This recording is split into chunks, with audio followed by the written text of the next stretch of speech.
getting ready to press this pinion bearing off here, and what I'm doing is I've put the nut back on the end of the pinion so I can protect the threads there. Then I'm going to put a socket over the end of that, and that'll give me something to press on.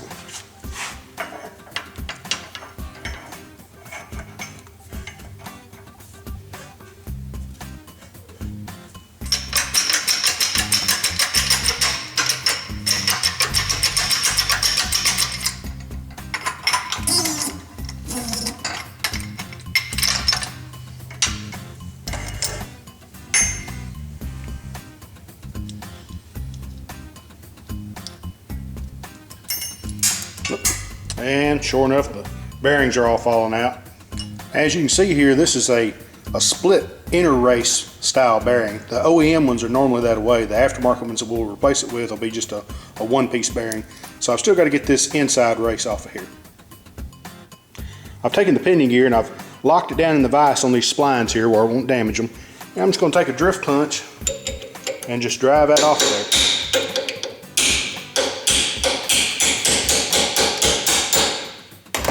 Just like that. And be sure that you retain this spacer because we'll have to put this back in place.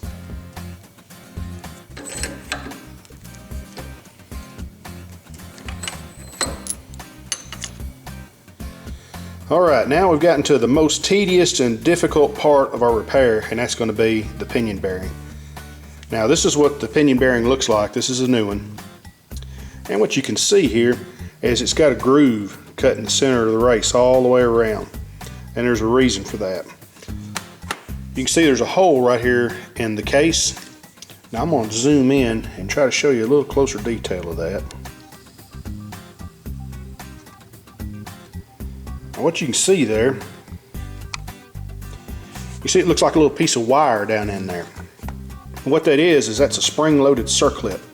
As a matter of fact, I'm going to reach in there with my pick and I can actually, when I get on it, so I can push that down, you can see it's spring loaded. And what that does is there's a groove inside this case here, and that spring loaded Circlip goes in the groove in the case, and the tail ends of it on either side go in that groove in that bearing, and that's what locks this bearing in place. So what we've got to do is we've got to figure out a way to depress that and hold it down so it'll unlock, and that way we can extract it out of there. Of course, the second problem that we have with this bearing is there's not really any way to get back here on the back side of it to drive it out.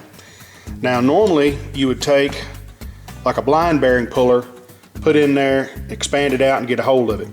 And now our old bearing, all the needles have all worn out and fell out of it. So you got a little bit of a lip around the edge of it, but what I found is that lip is so thin that if you get in there with a blind bearing puller, lock it in there and take a slide hammer and start trying to extract it out, you're just going to break the ends out of the race and it's still not going to come out of there. So this is not the best way to do this, but this is the way I'm going to do it. Now there's several different ways you can get this bearing out of here. One of the more popular ways is to take either a piece of all thread or a bolt or something, run it in from the end and set it just inside that race there with maybe a nut on it that'll just fit inside of that. Take you a welder and weld it to that, and then you can either take a slide hammer or put you a plate over the end and extract it out that way. Now I don't have a welder or anything like that, so I'm just going to kind of show you the way that I do it. It's not the prettiest way in the world to do it, but it does work. Now this is the area down here where the ring gear bearing goes, and you can also see there's a hole here on the back side of it. And what that does, that allows your gear oil to get in there and lubricate those needle bearings. So what I do is I go between the oil hole and not quite down here to the bottom where that bearing goes, and I'm going to drill another hole right here. And what that does is that exposes the end of this needle bearing race right there. And then I'm going to show you a little tool that I've made that I'm going to bolt on here that's going to push that Circlip down to help unlock it, and then basically I'll just take a punch and go in from the inside or from the outside here, get right on the edge of that thing. I'll go from both directions, from inside and outside, and I'll try to work that thing out of there. The last thing you want to do is drill a hole up here kind of close to the top and try to knock it out that way, because your aluminum is so thin right here that if you try to get on the back side of that race up here, 9 times out of 10 you'll just knock a big chunk out of that aluminum housing, and then you've ruined it. So yeah, here comes the fun part.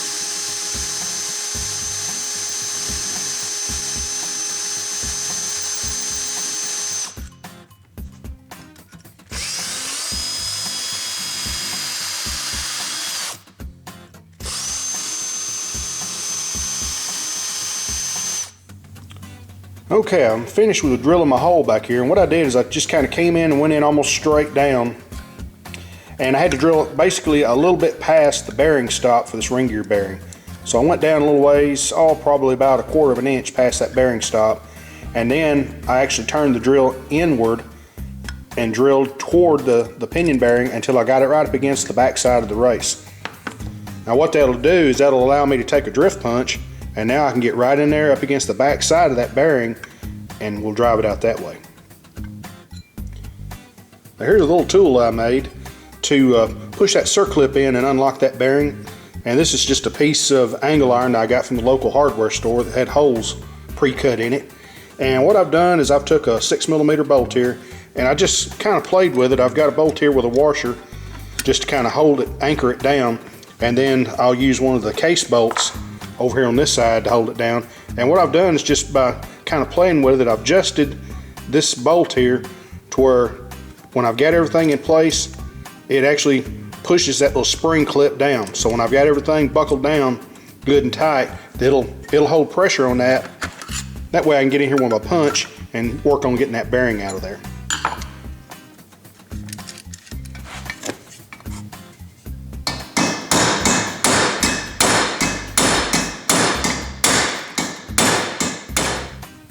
Well, after several minutes of beating on that thing, it seemed like I wasn't getting any movement out of that race, so I took out the old propane torch and I warmed up the casting there for a little bit.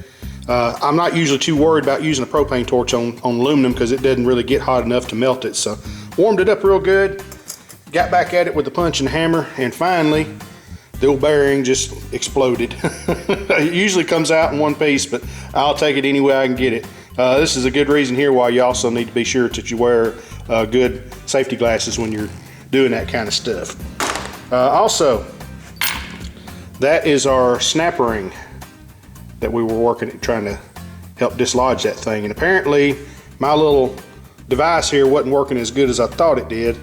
And so finally it just busted the race out. But anyway, there's the old lock ring. We was able to retain that.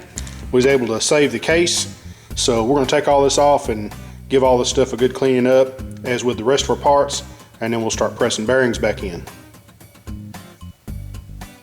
All right, well, I've got all of our parts cleaned up and ready to start our reassembly process. Now, what I did to clean all this stuff up is first of all, I took everything and put it in my parts washer vat, let it soak for a while, and then got all that old greasy gunk out of there. Next, I took some spray contact cleaner and I sprayed everything down real good, took compressed air, blowed it all out, and made sure I had everything perfectly dry. Next, I put all the parts in my bead blasting cabinet, and it's kind of like a sandblasting cabinet, except I use number 9 glass beads. If you want a little more information on the setup that I use, I'll drop a link down below to a video I did on how I've got my bead blast cabinet set up. And it's basically just cleans everything up real good. All the ring and pinion and everything turned out all right. There's a little bit of pitting on the gears here and a little bit of wear on where the little bearing is on the pinion. But you know, based on the overall condition of the machine, this is not going to be too bad at all.